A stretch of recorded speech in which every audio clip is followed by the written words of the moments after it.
kii ni ma ko Paul Kagame président bu Rwanda waxee ñaan ma nit ma def bokk ci campagne bi maa ngi leen di invité yéen itam leen wax Sénégal góor ak jigéen mag ak ndaw képp ku nekk ci biir réew mi yéen itam ngeen def tasaare lii di raxas ay loxo pour ñu xeex jàngoro ji nga xam ne mooy Covid-19 pour loolu nag ni ñu mën a raxasee loxo yi te mu nekk raxas bu yenn maanaam bu am solo mooy ginnaaw bu ñu ubbee robinet bi wala ñu sotti ñu ndox ci suñu loxo su fekkee keneen moo yor bërëb muy sotte ndox lu mel ni satala wala butéel ñu tooyal loxo yi ginnaaw bu ñu ko tooyalee ñu jël saabu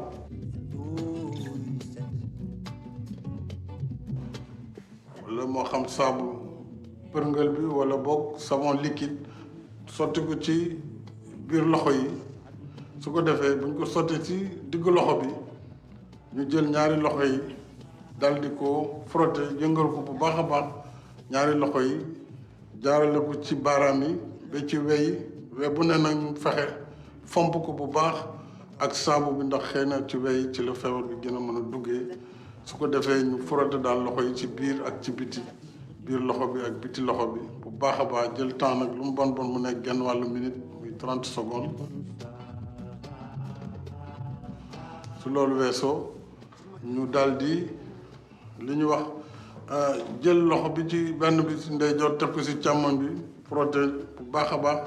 su boobu paree ñu frotter ci biir frotter ci biti ak ci boor yi su loolu yëpp pare nag ñu daal di yëngal bu baax a baax loxo yi ba mu xëpp saabu bi bu xëbee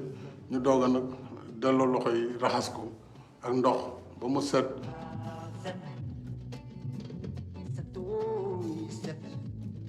su ko defee ñu jël serviette wala lu ñu am loo xam ne lu set la lu ñu mën a fompe suñu loxo ñu daal di ko fomp bu dee robinet ñu tëj robinet bi mën nañ sax bu ñu defee saabu bi rek tëj robinet bi bu ñu paree nag doo ko ubbiwaat sotti ndox mi parce que faaw ñu yàqanal ndox mi aussi su ko defee ñu jël morceau bi fomp loxo yi ba mu set doog a fomp it robinet bi wala boog li nga xam ne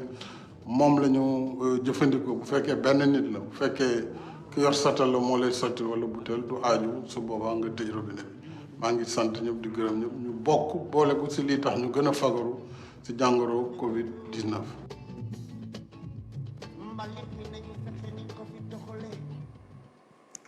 asalaamaaleykum mbokk téléspectateurs yi ñuy seetaan ñu gërëmaat leen bu baax a baax sargalaat leen amaan mbégte toogaat présenté waat leen seen émission takkusaan ni ñu koy defee rek ayuba si nekk altine lay doon ba alxames macha allah mais nag dañoo xaw a changé heure bi tey tuuti ndaxte fan yi dafa am ay match yu nga xamante ne moom moo am fii ci RTS des fois programme noonu lay daal di tëddee léegi da ngay ñuy suivre ci 18h à 19h moom la ñuy wax bu leen topp li nga xamante ne moom moo nekk fi léegi dañ koy changé def ko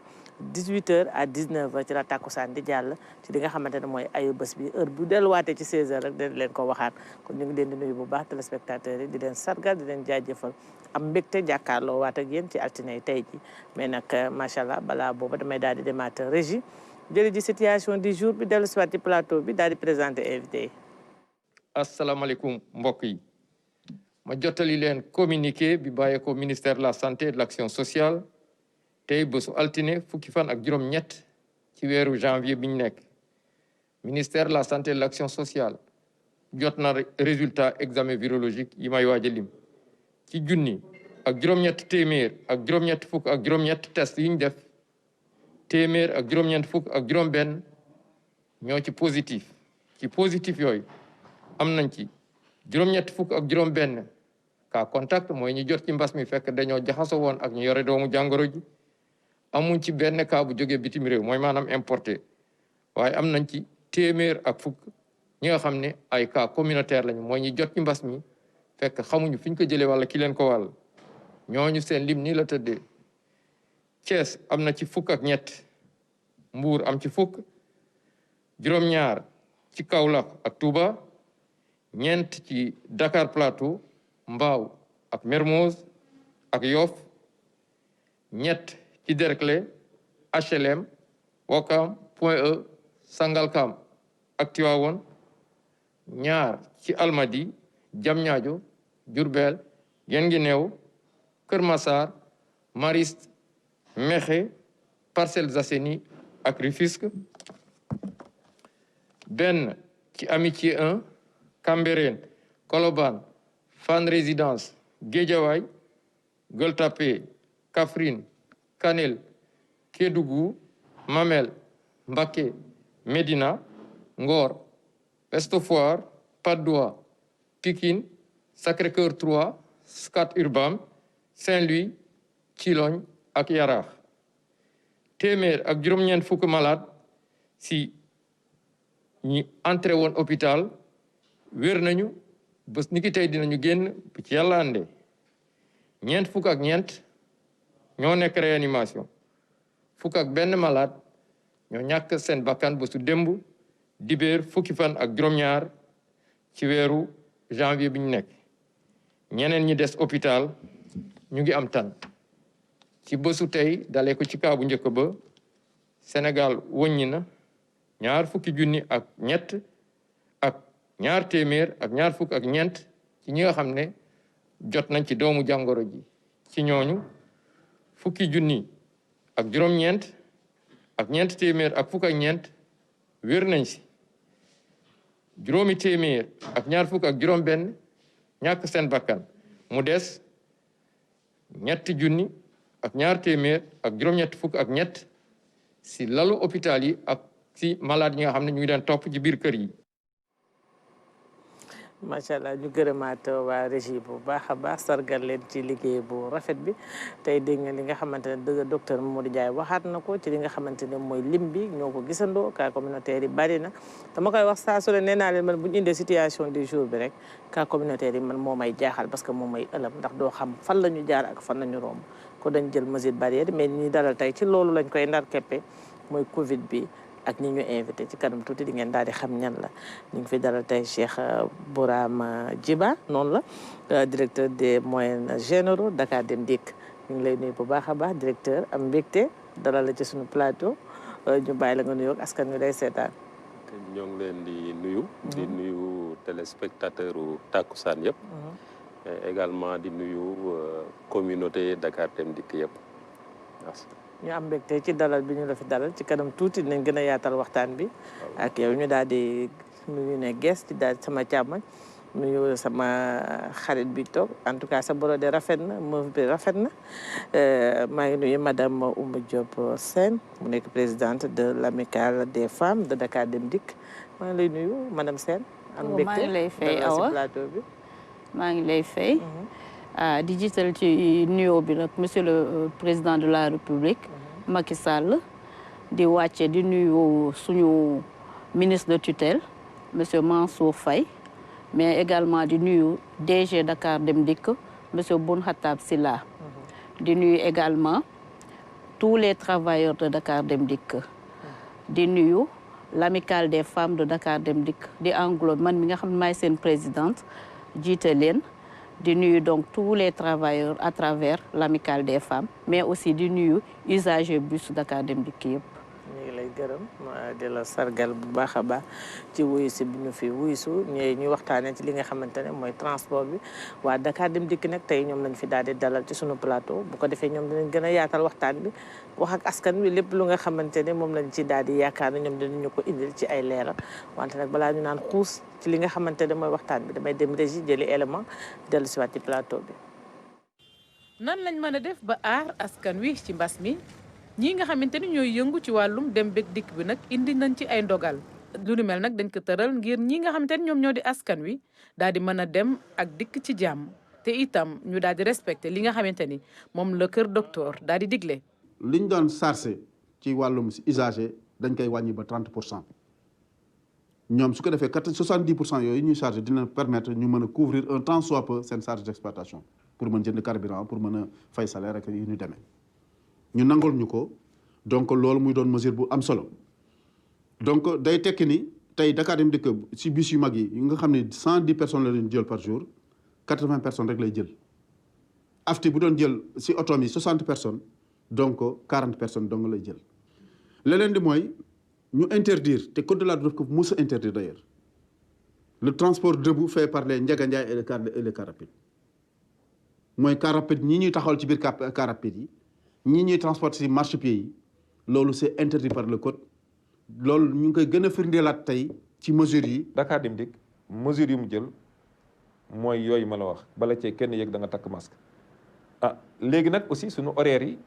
comme dafa am heure bu ñu may nit ñi ñu jóg ak heure boo xam ne dootuñu génn suñu horaire dañ ko mujj wàññi waaye ci biir wàññi boobu ñoo ko defit jël na yeneen mesures yi nga xam ne ci biir diggante boobu ñu may nit ñi dem li ñu am ci bus yëpp ñu ngi ko ci def pour yombal dem bi ak dikk bi donc ñu dolli ci leneen aussi Dakar Dem Dikk jël na ay masques yu bëri ñu ngi koy waajal lu mat juróom fukki junni jàpp téeméeri junni yoo xam ne ñu ngi koy defar muy ay masques lavables ñu bëgg koo jox suñuy agent ak loo xam ne pour seen njaboot la bëgg koo jàppale aussi askan wi ngir wan leen ne ku nekk war na cee mën a jàpp. comme niñ ko defee ci wàllum dem bee dikk bi ci suuf si ci wàllum jaww ji itam am na ay dogal yuñ ci jël ngir nag ñi nga xamante ni ñoom ñooy voyager daal di dem ci jàmm ak salaam am na ab dispositif buñ teg. passagers yi nañuy wane seen i passeport ak seen i billet ngay dem wala ngay dikk wala ngay ñëw travailleurs yi nekk aéroport nañu wane tamit seen i badge bi nga xam ne autorité moo ko délivré wala ñu wane aussi tamit seen carte professionnelle. oto yi nga xam ne tamit ñooy jël équipage yi di leen yóbbu wala ñu leen di andi tamit oto yooyu tamit ñu wane seen i macaron parce que oto yi dem aéroport foofu dañ leen agréé te ki leen agréé mooy société bi ñu wax LAS donc ñooñu tamit dañu wane seen macaron pour wane ne tamit aéroport dañuy liggéey dem ko dikk di yóbbu ay passagers wala di yóbbu équipage parce que sans équipage yi tamit vol yi duñ dem loolu nag mooy li nga xam ne moom lañ tënk. lii di couvre-feu bi am na naam waaye nag li nga xamante ni moom mooy waxtu yi ñuy liggéey moom dara soppeeku ci. loolu tax nag ba foo tourné rek ci Dakar mu am ay embouteillage ngir nag lu ni mel daal di wàññeeku ñii di waa CETUD ñoom lii lañ digle. ñu ñaax population bi ci ne déplacement boo xam ne nii obligatoireul maanaam mën naa ñàkk ñu éviter ko parce que loolu surtout mooy tax oto yi dayoo bi ci war a dem ci. beneen bi ci des mooy ci wàllu état ñun ñu ngi def suñu kéemtalaay kattan pour li ñu leen war a jox ci ay bus mu jëm ci Dakar Dem Dikk ak Aftu ñu yokk ko ci heure de pointe yi fexe tamit ba cet gi ci war a am ministre bi wax na ko ci gaar yeeg oto yi opérateurs yi topp charte yooyu ñu fexe tamit ba yeneen solution yi maanaam boo mënee bokk ak koo xam ne sa dëkkandoo la wala yéen a bokk foo leen di liggéey oto boo xam ne mën naa jël 2 ba 3 personnes ngeen bokk oto mën a def seen déplacement. dogal yi yëpp ñu jël nag dina tax ba ñi nga xamante ni ñoom ñoo di askan wi daal di dem ak dikk ci nu mu leen neexee waaye dina gën a tax ñu daal di yemale lii nga xamante ni moom moo di wàllante bi. ñu gërëm ko bu baax a baax gërëm waa régie gërëm Aada Niang ci élément boobu macha allah directeur defe naa seetaan nga li nga xam ne mooy élément bi mu am ay ponk yu bari yu nga xamante ne wax nañ ko ci mais tey ñuy waxtaanee ci li nga xamante ne mooy seen fànn ci côté Dakar Dem Dikk bi ci li nga xamante ne mooy mbas mi nga xam ne dafa lëmbee àdduna wërngal këpp soo ñu waxee sa xalaat ci li nga xamante ne ci mbas mi ngeen wax ñu yéene naka ngeen ko dundee foofu ak naka ngeen ko ñoŋalee. parce que mbas mi Sénégal yëpp a ngi koy dund addina bi yëpp a ngi koy dund te mu doon vraiment lu metti parce que économiquement société yi dinañ ko yëg mais gannaaw am na léegi stratégie de lutte la ñuy teg déjà comme ni ko élément bi indiyee ñun Dem Dikk déjà dañuy aligné wu ci instruction autorités yi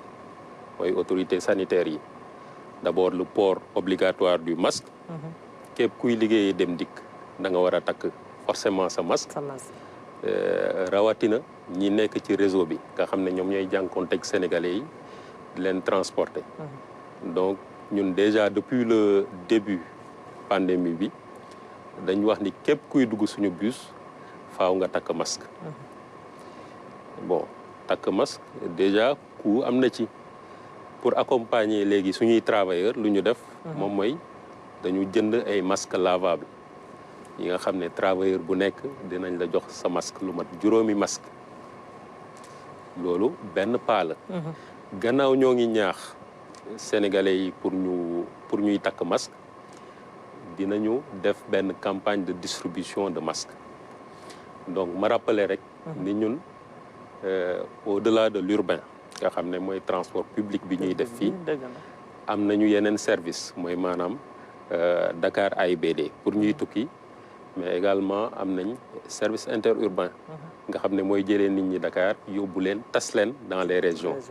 donc incha allah action bi dina am portée nationale parce que ci distribution masques yi ñuy def dinañ distribuer ba ci régions yi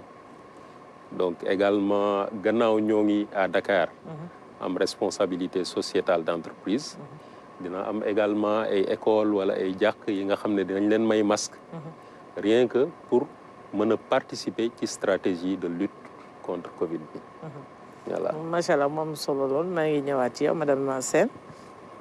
en tant que présidente de l'amicale des femmes Dakar Dem Dikk gis nga mbas mi fi nga xamante ne fi la toll mu doon loo xamante ne nee naa àdduna war nga këpp ñëpp ñoo tiit maa ngi jégalu nag ci askan bi baat bi dafa xaw a changé tey parce que damaa xaw a soj te soju put laa soj macha allah ñu gis ne jigéen ñi tamit am nañ ci part bu am solo bu nga xamante ne ñu ngi ko ciy xeex ci fànn bi ngeen nekkee yéen naka ngeen ko ciy doxalee. waaw di ñëw rek di appuyer d'abord am na tamit loo bëgg a wax ci reportage bi nga seetaan. di ñëw d'abord ci par rapport à l'amicale des femmes. di wax ne comme ni ko directeur waxee rek. rompre ñu benn yoon chaîne bi. parce que dès le début Covid bi. l'amicale des femmes desu ci ginnaaw benn yoon. ñu xam ne li ñuy soxla muy gel hydroalcoolique. ak ay masques. defoon nañu jéego ñëw en appui à la direction générale maanaam jàppale ci direction générale xam ni ñun. en tant que jigéen en tant que yaay en tant que sœur waruñ des ginnaaw ci benn action boo xamante ni de cette portée moo tax pour aar askan bi yëpp ñëwoon nañ jàppale direction générale dans ce sens mais en retour aussi di ñëw rek di sensibiliser encore une fois population bi parce que vraiment suñuy dégg ñeen ñi naan corona amut c'est alarmant une situation boo xam ne c'est une situation mondiale économiquement parlant, même les grandes puissances, elles sont impuissantes devant cette situation. Nous, au Sénégal, à la rigueur, je touche du bois, dañuy sant yàlla quelque part parce que soo déggee écho en Europe par exemple ñi ngi nekk ci ay plan Airto ñun yàlla suturaal nañu fii Sénégal sax ñi ngi préserver suñu emploi donc loolu mu nekk benn dynamique boo xamante ne dañ ciy sant yàlla au moment où suñuy moroom ñi ngi nekk au chômage te gënuñu leen donc direction générale aussi conscient de cette situation ñu ni pourquoi pas ñoom tam ñu ñëw poser waat beneen acte ci distribution masques yi donc prévoir nañu ay 100 000 masques ku nekk xaj na ci des masques lavables d'abord agents yi ensuite population bi nekk autour de nous aussi ak ñi nga xamante ni suñu usager bus yi ñiy jël busu Dakar Dem Dikk Sénégal Dem Dikk AIBD et cetera maintenant dispositif bi direction générale jël moom mooy dans un premier temps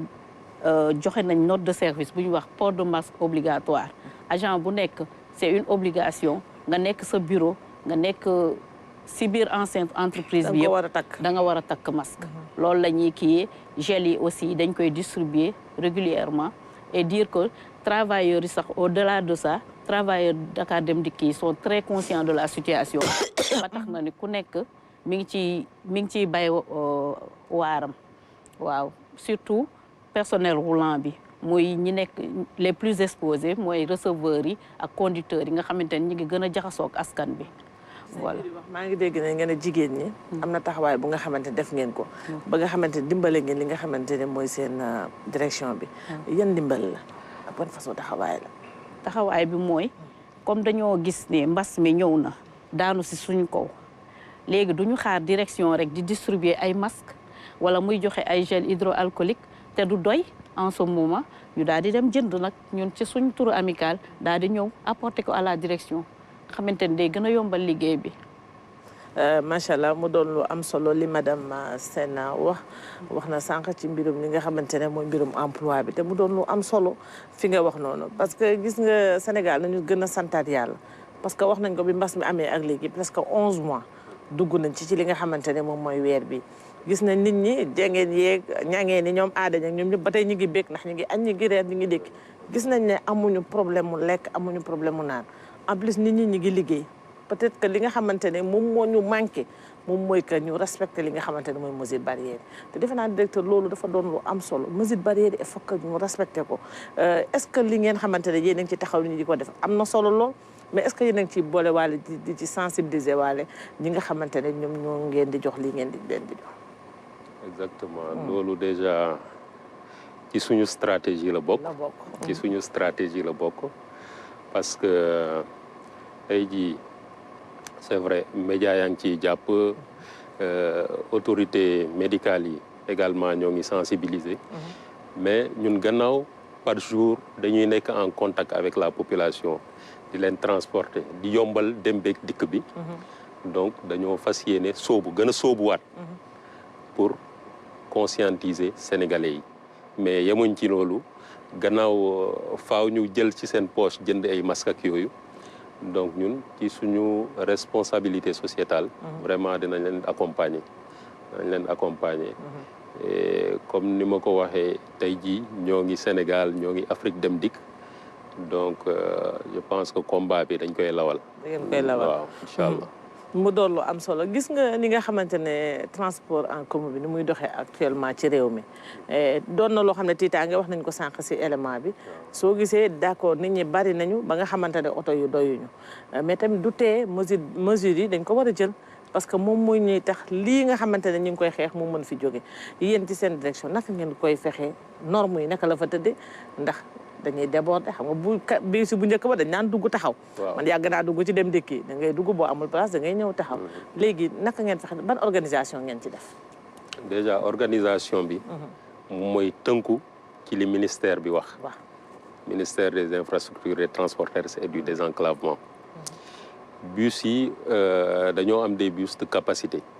yi nga xam ne am nañ place assise place debout capacité totale bi 100 ba 110 voyageurs la léegi nag pour limiter propagation virus bi ñu nar a wàññi 30% des usagers 30% des usagers fu ñu daan jël 100 par exemple ñu jël fa 170 fu ñu daan jël 110 ñu jël fa 80 mais loolu yëpp njëriñ la parce que mesures yi du li nga xam ne c'est gratuit dañ ko gëstu ba xam ni taxawaay bii lañ war a am dans les transports en commun ngir mu nekk njëriñu Sénégal yëpp donc loolu vraiment ñun suñuy équipe sur le terrain ñoo ngi ciy taxaw pour respecter mesures yooyu waaw macha allah mu doon lu am solo madame Sène waaw par rapport ak mesures yi damay inciter encore parce que on dit Dakar Dem Dikk donc damay concentrer wu plutôt si suñu usagers yi ñu am un peu de compréhension par rapport par exemple mën nga ñëw da ngay jël bus Dakar Dem Dikk receveur bi na ni la doo yéeg parce que takkoo masque on est vraiment désolé de cette situation mais contexte bi moo ko laaj bu ñu mais dinañ ko wax quand même de manière courtoise ba ku nekk soo taxawee ci arrêt par exemple tey jii xam nga ni Dakar Dem Dikk moom bala nga ciy yéeg da ngaa takk masque voilà comme ni mu ko waxee aussi c'est un manque à gagner mais on est obligé de faire avec la situation voilà donc bus yi duñ ko feesal ba muy déborder loolu ñun rompre ñu woon sax chaîne boobu dès première phase bi deuxième phase bi dañu ñëw fekk ñu conformer à ça ba deuxième phase bi ñëw fekkaat ñu ci donc amuñ ci benn jafe-jafe changement amu ci woon non ñu ngi doon respecter mesures yi et faire respecter sur le terrain aussi doon na ci lu am solo comme ni ñu ko waxee ci reportage bi képp ku nga xamante ne doxuloo lu ñor mel ni man waane boo wàccee rek da ngay bëgg topp rek mbedd Dakar yi waane boo xëyee ne ci loo xamante ne amul benn njëriñ feebar bi dafa doon loo xam ne day law te askan wi ñoo koy lawal ndax boo toogee sa kër amaana yàlla mën na la ci musal parce que luy dox la mën ngaa daje ak moom su fekkee doxoo lu ñor amuloo benn yitte bu nga xamante ne bu tar la mën ngaa toog ci kër gi boo ko amee tamit takkal masque day am solo bu ko defee nga jëflanteeg li nga xam ne mooy tere yi nga xamante ne waa kër docteur wax nañ ko daf ñuy dina gën a dimbali damay delluwaat régie jëli deuxième élément bi daal di dugg ci beneen phase bi. fukki waxtu ak benn si garage Lat Dior bu Dakar si dibéer gi nit ñi bareeguñu waaye doomu jàngoro bi di coronavirus jugu fii moo xam fii wala gaaru Petersen client ngi ñoo ngi ñëw nànk-nànk terewul régulateur bi moo ngi saytu bu baax a baax ngir nit ñi sàmmonte ak matuwaay yi. man actuellement damay sensibiliser nit ñi quoi damay sensibiliser clients yi damay bu booto bi bëggee départ damay yëg ne leen nañ takk masque yi parce que ci takkul masque yi bu oto bi génnee buñ la wàccee oto bi day dem yoonam. takku masque farata la ngir jël bus bi te ci seetlu client yi gis ñu ci benn loraange. affaire bi lu am la waaw dañuy dund ak moom mais dañuy respecter mesures barrières man gis maa ngi ni takk sama masque waaw métti na trop ci ñun nag métti na trop mais loo xam ne nag ci àdduna bi yëpp la nekk nag dañuy jéem a muñ jéem a xeex ngir affaire bi jël génn fi ñu nekkaat comme ni ñu nekkee woon loolu rek moo fi des. man gis naa ni clients yi sax nag respecté nañ ko parce que client bu ci yéeg ci oto bi yaa ngi yor sa masque bu duggee ci oto bi yaa ngi takk sa masque. clients yi ñuy dajeel wax dëgg yàlla clients yi ñun gisuñu ci benn client boo xamante ni bii dinañ ci am histoire ak moom ndax ku ci yorul masque sax boo ko nee masque bu yorul dina taxaw nga woo borom masque jënd. ak dogal yu yees yi dem beeg dikki bi wàññi nañ seen lim yu ñu daan yëpp jugee ci ñeent fukk ba fanweeri doomu aadama mu doon matuwaay bu jur ay jàngat yu wute. sûrement kay lënd bi ñu wax naan xaw ma ay 40 personnes ak yooyu loolu laa yaakaar ne kooku moom buñ ci demet chauffeur si ñoo ci am problème parce que mënoo ñëw ci arrêt droite ñëpp daw yéeg dañ wax la 40 personnes léegi kan ngay wàccee mënoo wàccee kenn moom kay benn ñu ne oto yi ban assis ñu xam ne assis la oto yi bu egsee ku amul wàcc wala boog oto yi yeb ba fees donc. loolu moom du xalaat nan bàyyi rek bon parce que buñ ko defee ñii transport yi duñu liggéey ñu nit boo duñu am oto bu ñu yóbbu bu ñu boole si bu fekkee loolu am na dañuy yokk paas yi te fi mu toll nii bon kër xamul nan ngay def ba am loo li ñuy dundee ñun rek ñoo ko xam ak yàlla. coppite bi ñu amal ci dem beeg dikk bi ngir fegal askan wi ci jàngoroy coronavirus dina jur ay jafe-jafe ci képp kuy yëngu ci dem beeg dikk bi taximan bi moo ngi woote jàppoo ngir daan mbas mi. maa ngi sant ñëpp rek ñu defee ko comme ni ñu ko digalee ndax wax dëgg yàlla feebar bi yàgg na yàgg boo xamante ne bi bu fekkente ne dem na ba ci fii ñàkk respecté li ñu digal la mu di raxas suñuy loxo ba mu set. te respecté masque yi. ak ñaareelu vague coronavirus bi lëmbee àdduna ak Sénégal chauffeurs yi ak seeni clients jël nañu seeni matuwaay ngir fegu ci yenn garage routier yi nit ñi ñoo ngi sàmmonte ak digle yi donte kaasu kafe yàqu ci dara. kooku moom aada kooku moom ñang la sant ndaxte defe naa ne macha allah ñu gërëmaat leen bu baax waa régie ci élément yooyu te defe naa seetaan nga li nga xam ne mooy élément bi moom tam mu doon lu am solo wax nañ ci ay ponk yu bëree bëri yow loo ci jàngat balaa may ñëw yow ci ay laaj. dëgg la wax nañ ci ay ponk yu bëri wax nañ ci ba wax limitation nombre place yi lan la leen mën a jural économiquement mais may rappeler ni nous sommes en guerre contre corona contre Covid donc léegi bu ñu doon def équilibre entre bàyyi nit ñi yéeg noonu affaire bi law ak respecter mesures yi vraiment ñëpp mucc ci je pense que respecter mesures yi moo gën te beneen bi je pense que état duy wax noonu rek duy joxe ay mesures rek ay instructions rek bàyyi noonu boo xoolee bi première vague bi amee non seulement am na ay mesures yu ñu teg mais am na accompagnement bu am solo bu ñu indi dans le domaine du transport donc ba tax na nit ñi conformé wu rek xam ne lii njëriñ la vraiment ñu xool ban stratégie la ñuy teg parce que nombre de cas yaa ngi bëri nombre de décès yaa ngi am te vraiment ñiy dem yëpp 11 décès la ñu am 11 décès 140 defe naa cas communautaire voilà donc vraiment je pense que nañu muñ rek vraiment xeex jàpp mën a xeex corona muy njëriñu ñëpp muy njëriñu ñëpp tey jii dem dikk ndax ñoom limité nañ li nga xamante ne moom mooy ti bi ba naka la ñu koy tëralee ñoom parce que ñoom ñi ngi naan xaw ma 40 personnes dañu bëgg nañ place assis kese la ñu war a joxe defe naa liy norme yi est-ce que du loolu moo gën actuellement place yi nga xamante ne rek dañ ciy toog foofu rek la ñu war a joxe taxaw bi ñu arrêté ko xam naa nag macha allah dinañ moo xaw a mere les Sénégalais lam daal mais loolu yëpp ci xeex ko rek la ñuy bëgg comme jagayontoo bu bëri bi moom moo koy indi. waaw c'est vrai que transport de masse la ñu wax. donc transport de masse par exemple boo jëlee bus yi am na place assise am place debout. mais l'esprit derrière moom mooy tey jii bu ñu nee wàññi leen mooy mën a yeb les clients de sorte que ñuy mën a respecter les gestes barrières nit ñi duñ taqalantoo tout ça donc loolu mooy esprit bi léegi nag concernant dem dikk donc c'est vrai que li nit ñi di gis moom mooy bis bii di daw ak chauffeur bi mais il y a tout un encadrement derrière contrôleurs yi ñoo ngi sur le terrain superviseurs yaa ngi sur le terrain donc ñooñu ñëpp tey jii bépp instruction bu ñu teg bépp mesure bu ñu teg ñoom ñooy garantir applicabilité mesure boobu te vraiment on a un personnel roulant très professionnel nga xam ni moom bu note génnee wala instruction génn dañ ciy tënku à 100%. léegi nag la sensibilisation derrière c'est en fait ñuy efforcer wu gën a mën a expliquer aux clients lu tax ñuy def limitation nombre de voyageurs nombre boobu te ñoom dinañ mën a contrôler loolu li nga xamante ne contrôleurs yi loolu mooy seen liggéey loolu mooy seen liggéey en tout cas war ngeen cee boole tam ngeen leen di wax ñuy daw ndànk ci tali bi de parce que seen oto yi dañoo ngande de te dañuy nekk di ñu affronter rek nag ci tali bi boobu xeer moom dama la koo sànni ba pare dama leen koy yóbbante macha allah madame Sène noo gisee élément bi ak li nga xam ne directeur wax na ko waaw am na solo parce que pour li nga wax ñu tënku ci mesures yi par exemple pour limitation des nombres en dehors des contrôleurs et autres ci gares yi déjà bus bi suy départ Dakar Dem Dikk am nañ une habitude clients yi dañuy rang donc l'agent de sécurité bi nekk à la gare mën na chargé wu même de cela limiter nombre bi dañuy conformer wu à ça di wax askan bi tamit bala nga naan naam ne fa fi mu nekk nii moom situation bi toll na noo xamante ni luñ ñu wax rek luñ ñu digal pour mën a génn ci lii defe naa moo gën a nekk suñu intérêt que ñuy xool économiquement ndax nag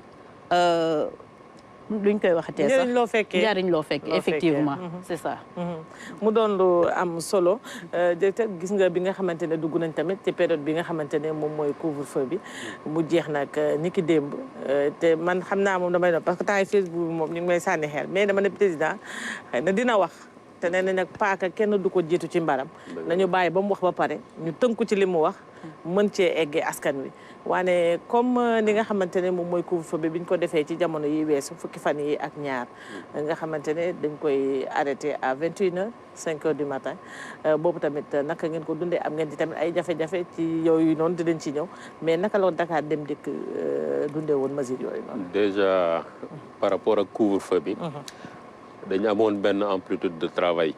bi démarré à 4h45. di jeex à 23h. voilà ça c'est dans le cadre du service public. léegi pour tënku. ci mesures yu bees yi ak couvre-feu bi entre 6h et 21h. donc ñuy démarrer à 6h.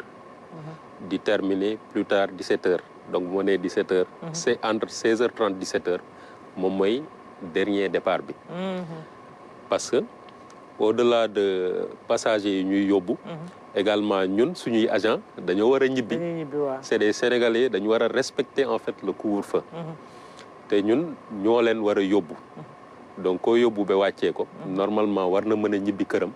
balaa 21h di jot. moo tax pour conformer wu. ci couvre-feu bi donc dañ wàccewaat l'heure des derniers départs mais yemuñ ci loolu. donc déjà pointe bi la pointe du matin nga xam ne ci la nit ñi di gën a bëri ak pointe du soir day changer donc heure yi nga xam ne ci la nit ñi di ñibbi dañ gën a renforcer waat parc bi mais également wàññi fréquence yi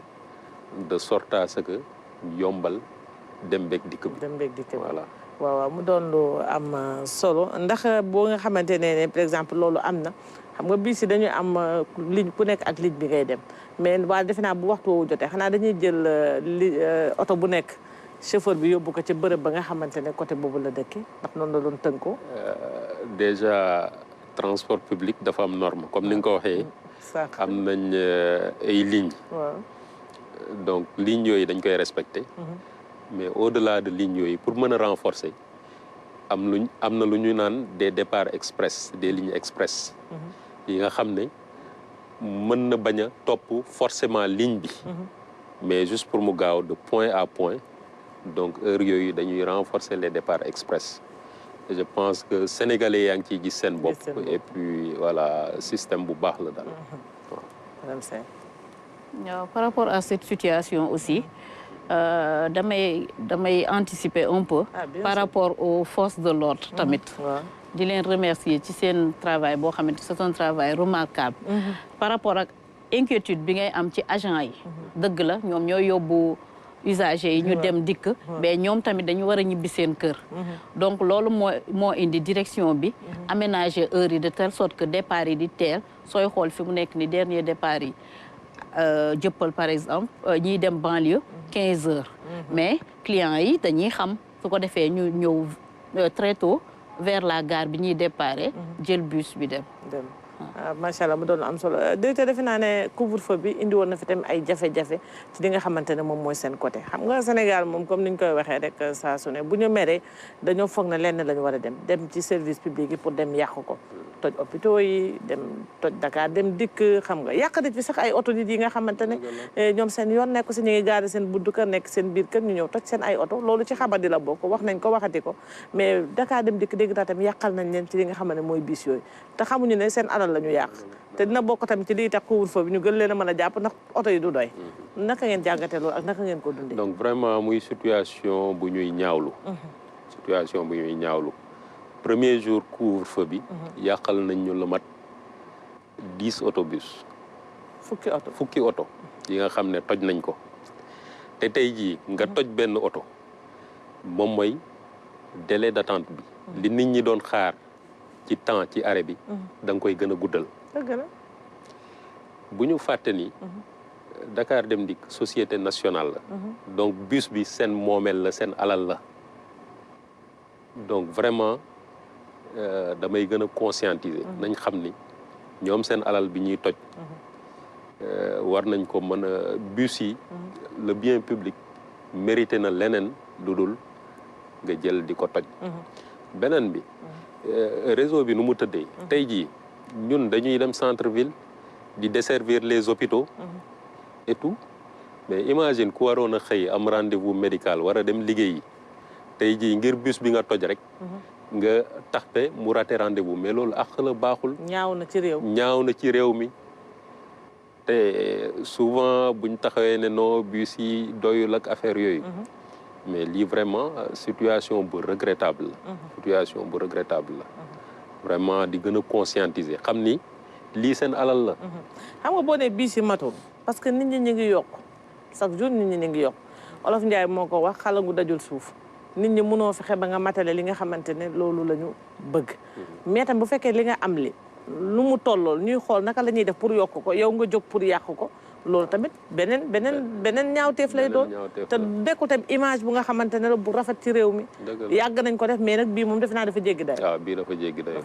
jéggi dayo vraiment di gën a conscientiser nit ñi dans les familles ci koñ yeeg yëpp nañu sensibiliser suñuy frères suñuy sœurs yi nekk ci koñ yi ñu xam ni bien public moom ñëpp a ko bokk. saala la ngi ci. voilà saala la ngi ci voilà. foofu nag madame Sène laa fay gën a jox mu wax en tant que yaay en tant que sœur parce que xam nga jigéen dafa doon lu nga xamante ne dafa ubbeeku am lu baree bari lu nga xamante ne mi ngi xew ci xale yi jigéen ñi am nañ ci part de responsabilité. parce que yar bi dafa manqué ci ñoom moom mooy lii nga xamante ne mooy ñaawteef bi nga xam ne def nañ ko fukki bis yi nga xamante ne Dakar Dem Dikk nit ñi ñu ngi jooy transport bi parce que boo wàccee da ngay gis nit ñi ni ñuy mel ci arrêt bi dañuy mel ni comme ay weñ parce que nit ñi ñoo bari Dakar moo toll foofu waxatuñu li ñuy jooy ñu jël bis yi di ko toj xale yi xamadi nañu ñàkk nañu yar kan moo leen war a yar mooy waajur yi ki mu koy gën a teg nag moom mooy jigéen kon man lii dama ko ñaawlu trop yow naka nga ko gisee ak lan nga ci jàngat lan ngay wax jigéen ñi pour ñu gën a mën a waxaat ak xale yi. di ko ñaawlu loolu boobu situation en tant que yaay en tant que sœur surtout yaay ñi nga xamante ni ñun la yàlla jagleel ñu jur ah ñuy ñëwaat di ñaaxaat suñuy doom rek ak suñuy rak ñi nga xamante ni nañ am tuuti yar ak teggin parce que loolu lépp yar ak teggin moo ko ëmb parce que ku am yar am discipline yenn yi doo si dugg. defe naa xale boo xamante ne am nga discipline buñ nee couvre-feu tal ngaa dugg sa kër mais taxawoo si ay tali di toj ay bus et autres bus yooyu ñuy toj ñoom la les étudiants comme ku koy toj mais ay xale lañu ay ndaw lañu mais dañu ngi lor askan wi. bu baax ñi ngi lor askan wi parce que un étudiant bi nga xamante ne mi ngi compter ci bus Dakar Dem Dikk bi tey. pour teel a egg à l'université wala dans les lycées wala comme ni ko directeur waxee. ñi nga xamante ne ñu ngi war a dem ci hôpitaux yi tey ci tey yaa ngi amoon di xool gab boo ko mottilee. pour satisfaire population bi. ñu ñëw di ko wàññi de surcroît nag boo analyser coût bus bi rek un bus par exemple coûte minimum 80 millions. donc nga ñëw un beau jour lakk benn bus. lii nekkaat ci ginnaaw aspect beneen bu ñuy analyser mooy bus bu nekk dina am benn conducteur bu ciy xëy beneen gontu ci benn receveur bu ciy xëy beneen gontu ci ainsi de suite benn technicien bu nekk ci ginnaawam kooku yàqal nga ko emploi am. donc am na àq yu baree bare yu mu englobé yoo xamante ni daal war nañ cee bàyyi xel xam ne Dakar Dem Dikk suñu moomeel la patrimoine national la. dañ ko fee teg pour ñu jariñoo ko. mu doon lu am solo macha allah directeur waxtu wi xam naa mi ngi jëm ci cappaandaw gi di xaabaabal sànq nag yàgg naa ma 52 minutes te waxoon naa la nee naa la bu ñu toogee ci plateau bi. su ma la waxee jox madame Sène mu wax. waxtu wi day daal di waaxu. lan nga bëgg wax askan wi loo xam ne laajuma la ko te mu doon sa xalaat te nga bëgg leen koo eggee. bon déjà nañ gën a engagé wu ci respect des mesures barrières. Sénégalais yëpp takku. ngir ñu mën a jëlee fii la pandémie bii di Covid-19 beneen bi dañ xam ni nous sommes là pour le Sénégal am service dañ amee mission de service public war a transporter war a yombal dem beeg dikk bi donc lépp lu ñuy def c'est pour les Sénégalais exclusivement donc nañ xam ni lu ñuy yàq ni bus yeeg yooyu alalu askan wi la donc vraiment di leen gën a ñaax ñu gën a approprier wu le bien public xam ni seen moomeel la profitons également remercier les forces de sécurité parce que c'est quand même des partenaires ñoo bokk mission bi ñoom dañoo am mission de service public bi nga xam ne mooy la sécurité des personnes et des biens ñun yàlla dénkuñu wàllum transport vraiment collaboration bi rafet na ñu leen di gën a dénkaat njaboot gi rek xam ni vraiment ñoo bokk mission bi donc tout ce qu'on fait c'est pour le bien du Sénégal c'est pour que yëf yi jëm kanam gën a jëm kanam macha allah yow tamit madame Sène lan nga bëgg a eggewaat askan loo xam ne laajuma la xam nga nee nañu loo xam ma dem ba gën laa xam boppam na defe naa ne xëy na am na loo bëgg a eggee li nga xamante ne moom mooy askan bi te laajuma la ko askan bi daal premier point bi ma leen bëgg a egge mooy ñu conscient de cette situation du Covid xamante ni coronavirus existé na nañ conscient ci loolu jéem a respecter mesures barrières yi surtout loolu mooy seen avantage parce que plus mbas mi di fi gën a nekk rek plus muy gën a metti si ñun ñëpp Sénégal yëpp lay mettee donc nañ conscient ci loolu jéem a respecter mesures barrières yi ku ci nekk koñ ba nga nekk ngay servir de relais bul xaar kenn sa moroom di la ko wax sax yow yaay servir de relais maanaam koñ bi nga nekk nga sensibiliser population bi ci loolu di wax aussi entre autres busu Dakar Dem Dikk yi nag di leen rappeler ni patrimoine national la ñoo ko bokk suñu moomeel la sàmm ko mooy sàmm suñu alal nañ sàmmaale tamit préserver surtout ñun suñuy emploi ñi nga xamante ni ñi ngi à Dakar Dem Dikk Dakar Dem Dikk la ñu am buñ ko yàqee yàq nañ lu baree lu nga xamante ni mënuma koo citer fii yàqal it seen bopp te xam nga bi cas yi toll na fi ay jamono taxawoon na mais gisoon nañ ne askan wi dañoo am ay jafe-jafe defe naa buñ delloo xel ci loolu rek dina war a gën a mën a tax yàq gi nga xamante ne moom la ñu nekkee dinañ ko wàññi waaw surtout yàq gi waaw avant ñuy am bus yi nit ñi sonnoon nañu pour ne pas citer d'autres moyens de transport da doon metti trop ñu lay daggalee ay yoon yow mi dëkk banlieue bi di nga dugg yéeg wàcc léegi Dakar Dem Dikk mi ngi desservir partout à Dakar et sa banlieue foo demee au fin fond de la banlieue Dakar Dem Dikk mi ngi fay servir te benn paas rek ngay paas ba egg fa ngay egg nga wàcc fa donc loolu mu nekk avantage boo xamante ni waruñoo fàtte loolu paas yi yomb na macha allah te defe naa ne tamit gaaw nañu lenn rek laa bëgg wax directeur que ne yenn saa yi ko wax naa ko sànq ma ne ko nañu xool ndax chauffeur yi buñ leen di jël ndax dañ leen di defal test ndax da ngeen leen di tànn wala ndax des fois tamit nga gis ci ñoo xamante ne ñu ciy jëfin bu nga xamante ne ci autoroute bi wala ci péage bi oto bu toll noonu defe naa ne du waru ko même ñu yor oto yu ndaw yi sax am na ci defin yoo xam ne waru leen masama ñu yor oto li nga xamante ne mooy dem dikk loolu moom dafa doon loo xam ne lu ma remarqué la ma bëggoon la ko laaj xanaa chauffeur di ngeen leen di tànn wala da ngeen di yar wala ku nekk ak jikkoom mais nag defe naa oto yooyu moom ko yor moom tànneef war na ci am solo. waaw kañ déjà par rapport ak chauffeur yi. chauffeur yi bu ñu leen di jël. donc déjà foog ñu am permis de transport en commun teg ci am 5 ans d'expérience léegi bu ñu ñëwee. day am présélection nga xam ne dañuy ñëw xool lan la xam ci code de la route et tout ça loolu mooy. ticket d'entrée bi bu ñëwee dañ koy dañuy tàggataat chauffeur bi mel ni ku musul jàng dawal pendant 45 jours bu paree 45 jours yooyu ñu dugal ko ci réseau bi mu doon benn stage léegi nag à l'issue de ce stage là ci la ñuy confirmer nit ki ndax am na responsabilité dawal busu 12 mètres parce que ma rappelé ni waaw c'est des bus de 12 mètres ndax am na responsabilité bu toll noonu léegi nag c'est vrai des fois ñu sànni ñu xeer ci lu mel noonu mais vraiment dinañ gën a accentuer non seulement la sensibilisation mais également équipe yi nekk ci terrain bi gën a taxaw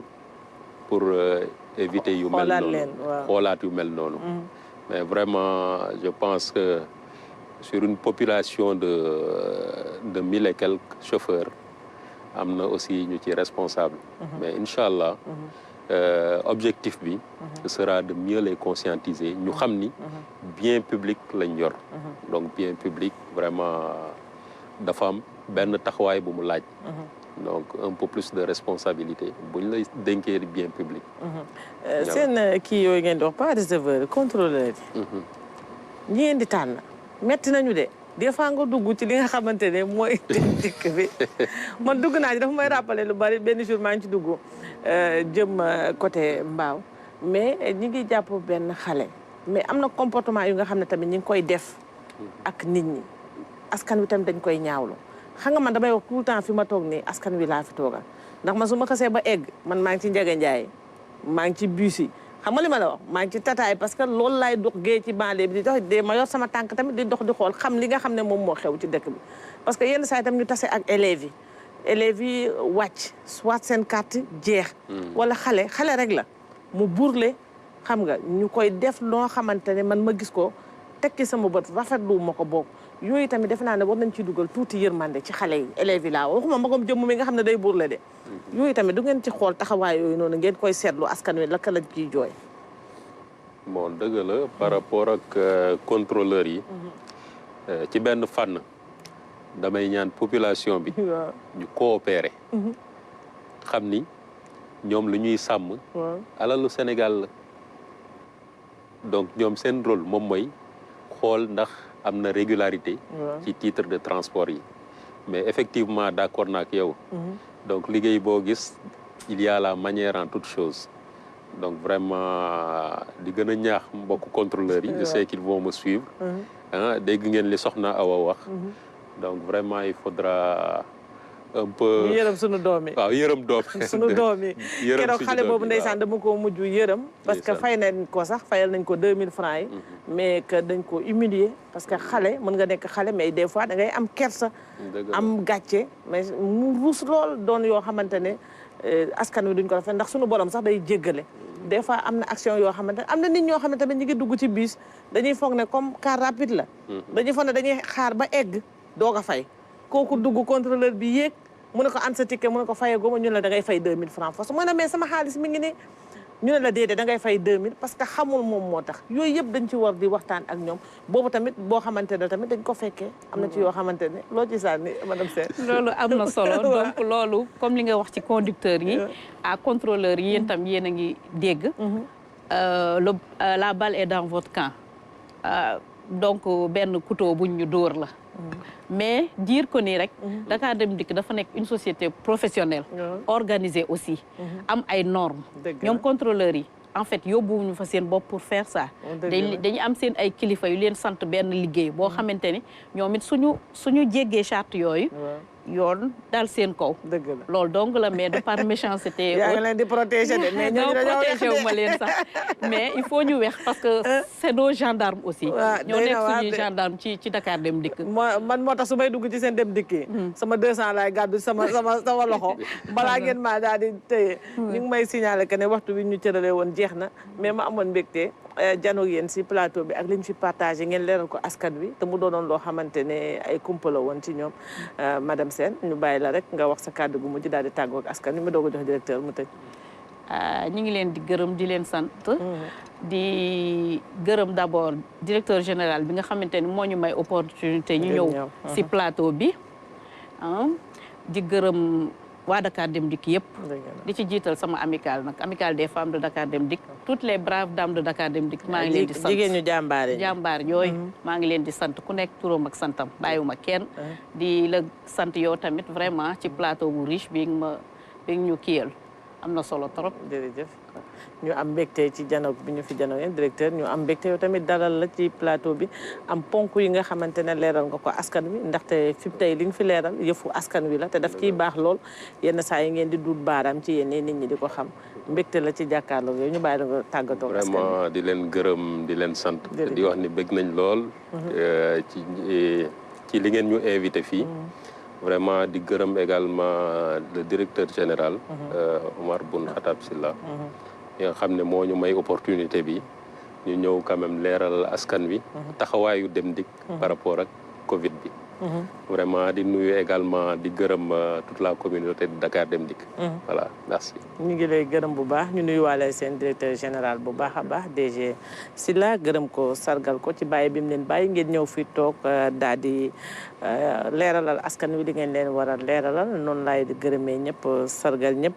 mais ma daal di dem ba régie gërëm waa régie yëpp gërëm Franc macha allah moo doon réaliser émission bi gërëm Ada Niang gërëm Binta preneur de son gërëm ñoom Badiane ñoom ñëpp sargale mais gërëm Aram Sembène moom mi nga xamante ne moom moo coordonné émission bi ñu jaajëfal ko bu baax sargal ko ñu fàttaliwaat askan wi rek dafa am changement programme bu am tuuti rek ci fan yi jamono yu néew lay doon rek xam naa ñu delluwaat ci heure bi ñu amoon muy tàkkusaan mais nag fan yi ci 18h 19h lay jàll na ngeen ñuy teewlu foofu ci émission bu mag bi macha allah émission phare bi nga xamante ne askan wi moo ko bëggal boppam kon nag noonu lay jaare gërëmaat téléspectateurs yëpp sargal leen am mbégte ci jàkkaarloog yéen saa su ne mais nag gërëm caméraman yi gërëm ma Tafa Ndiaye bu baax a baax gërëm ma Sange gërëm ñëpp jox leen dig daje ba suba incha allah.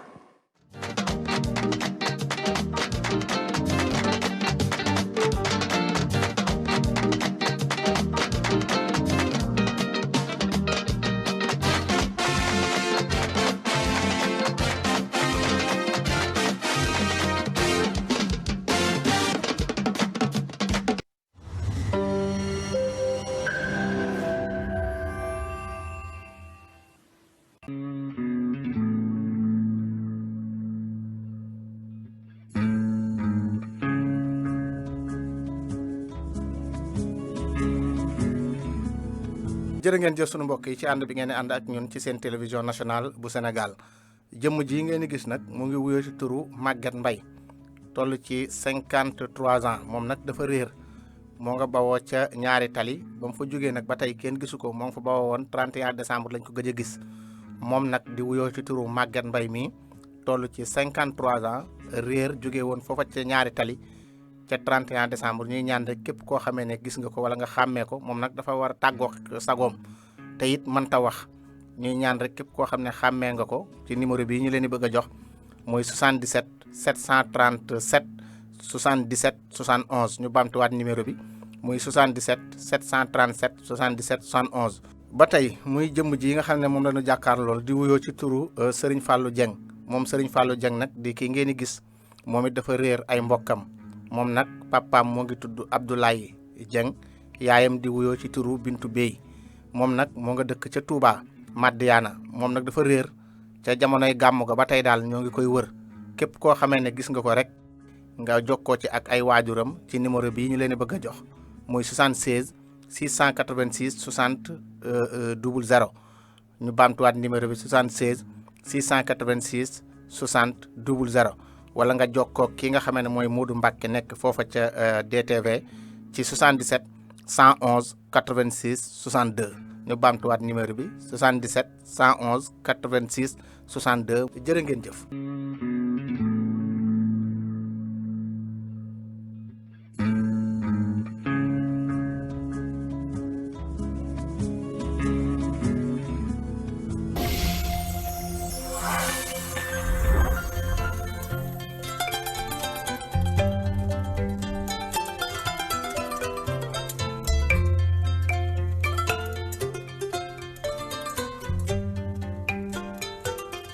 asalaamaaleykum madame Marième Faye Sall.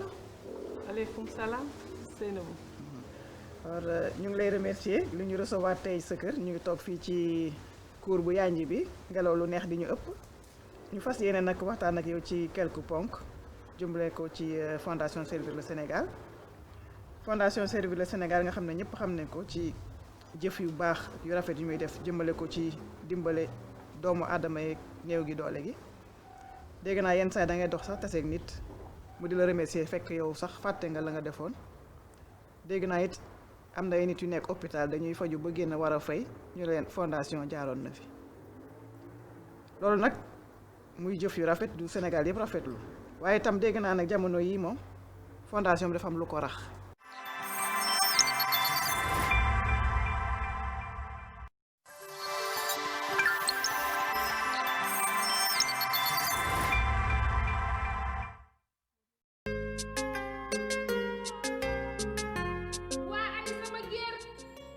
yow la ñu taamu si cere ju neex yaay bir del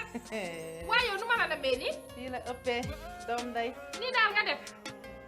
maasàllaa ndax nag danga koo mérité ba nga toogee ba lay jóguloo je sais pas comment te dire ça mais c'est un lool su koy nag kan mooy yiw sama xarit la yow danga may fonto wala lan kii kan la yam nii ngay jógee école daal laa jógee oui te bellement boo ko